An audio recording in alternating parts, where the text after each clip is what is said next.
CBI ने आज NSE को लोकेशन घोटाले से जुड़े मामलों में देश भर में सुनियोजित तरीके से तलाशी अभियान चलाया।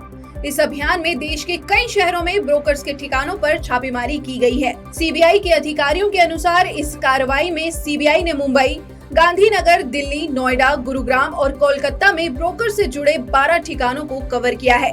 अधिकारियों ने जानकारी दी कि इस मामले में एनएसई की पूर्व सीईओ और एमडी चित्रा रामाकृष्णा और ग्रुप ऑपरेटिंग ऑफिसर आनंद सुब्रमण्यम के खिलाफ सीबीआई ने चार्जशीट दाखिल कर दी है। हाल ही में दिल्ली की एक अदालत ने दोनों आरोपियों को जमानत देने से इनकार कर दिया था। कैम्ब्रिज यूनिवर्सिटी में आइडियाज फॉर इंडिया सम्मेलन में कांग्रेस नेता राहुल गांधी द्वारा लद्दाख और डोकलाम पर की गई टिप्पणी पर केंद्रीय मंत्री मुख्तार अब्बास नकवी ने प्रतिक्रिया देते हुए बड़ा आरोप लगाया है। केंद्रीय मंत्री ने कहा कि किसी आपराधिक साजिश के तहत ही ऐसा बयान दिया जा सकता है। उन्होंने कहा कि हर हिंदुस्तानी हिंदुस्तान की खुशहाली की दुआ करता है, लेकिन ये जो सामंती लोग हैं, ये विदेश में बैठकर हिंदुस्तान की बदहाली की बद्दुआ करते हैं, लेकिन अफसोस इनको निराशा ही हाथ लगती है। बता दें, शुक्रवार को कैम्ब्रिज यूनिवर्सिटी में आइडियाज फॉर इंडिया सम्मेलन में भाग लेने पहुंचे कांग्रेस नेता राहुल गांधी ने यूक्रेन की तुलना भारत के लद्दाख और डोकलाम से की थी।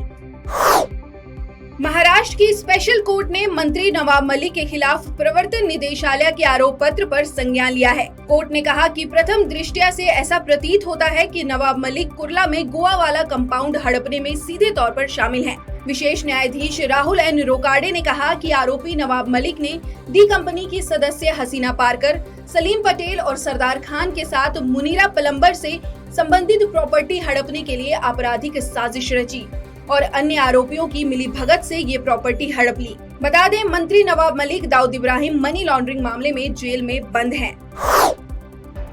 ज्ञानवापी मस्जिद परिसर से मिले शिवलिंग को लेकर आपत्तिजनक पोस्ट करने वाले दिल्ली यूनिवर्सिटी के प्रोफेसर रतनलाल को गिरफ्तार किया गया है। पुलिस के अनुसार एसोसिएट प्रोफेसर रतनलाल को ज्ञानवापी मामले में धार्मिक भावनाएं भड़काने और धर्म का अपमान करने के आरोप में गिरफ्तार किया गया है। उन पर गैर जमानती धाराओं के तहत मामला दर्ज हुआ है। वहीं गिरफ्तारी के विरोध में वामपंथी छात्र संगठन ऑल इंडिया स्टूडेंट्स एसोसिएशन ने दिल्ली यूनिवर्सिटी की ऑल्ट फैकल्टी के बाहर जमकर हंगामा काटा। दुनिया में कोरोना के बाद अब मंकी पॉक्स नामक संक्रामक बीमारी तेजी से पांव पसारने लगी है, जिसके चलते भारत सरकार की चिंता भी बढ़ती नजर आ रही है। केंद्र सरकार ने इसे लेकर national centre for disease control और Indian council of medical research को अलर्ट भी जारी कर दिया है। दोनों संस्थाओं को मंकी पॉक्स की स्थिति पर गहनता से नजर रखने के निर्देश दिए गए हैं। सरकार ने मंकी पॉक्स के लक्षणों वाले ट्रैवलर्स के सैंपल पुणे की नेशनल इंस्टीट्यूट ऑफ वायरोलॉजी में भेजने के भी निर्देश जारी किए हैं। हालांकि भारत में अभी तक इस संक्रमण का कोई मामला सामने नहीं आया है, पर दुनिया भर के कई देशों से सामने आ रहे मामलों को देखते हुए एहतियाती तौर पर भारत सरकार द्वारा ये कदम उठाए जा रहे हैं।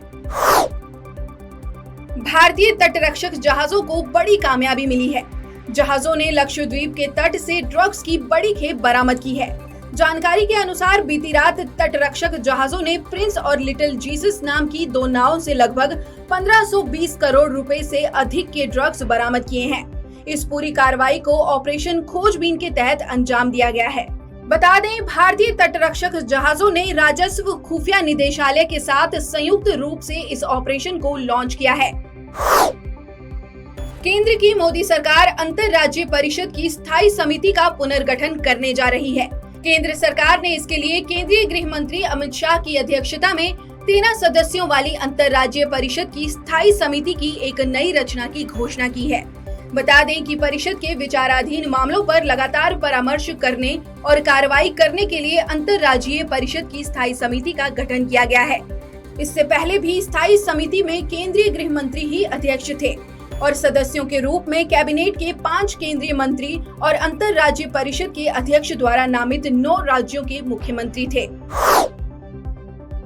भारतीय ग्रैंड मास्टर प्रज्ञानंद रमेश प्रभु ने 2022 में विश्व चैंपियन मैग्नस कार्लसन पर दूसरी जीत दर्ज की है। चेसबल मास्टर्स के 5वें दौर में नॉर्वे के कार्लसन ने बड़ी गलती की और इसका फायदा उठाते हुए प्रज्ञानंद ने उन्हें पटखनी दे दी। इस जीत के साथ ही ऑनलाइन रैपिड चेस टूर्नामेंट में प्रज्ञानंद के नॉकआउट में पहुंचने की उम्मीदें बनी हुई हैं। 3 महीने में ये दूसरा मौका है जब प्रज्ञानंद ने कार्लसन को मात दी है। इससे पहले फरवरी के महीने में भी उन्होंने एयरथिंग्स मास्टर्स में विश्व चैंपियंस कार्लसन को हराया था। ये उनकी कार्लसन पर पहली जीत थी। अब 3 महीने बाद उन्होंने फिर से इतिहास दोहराया है।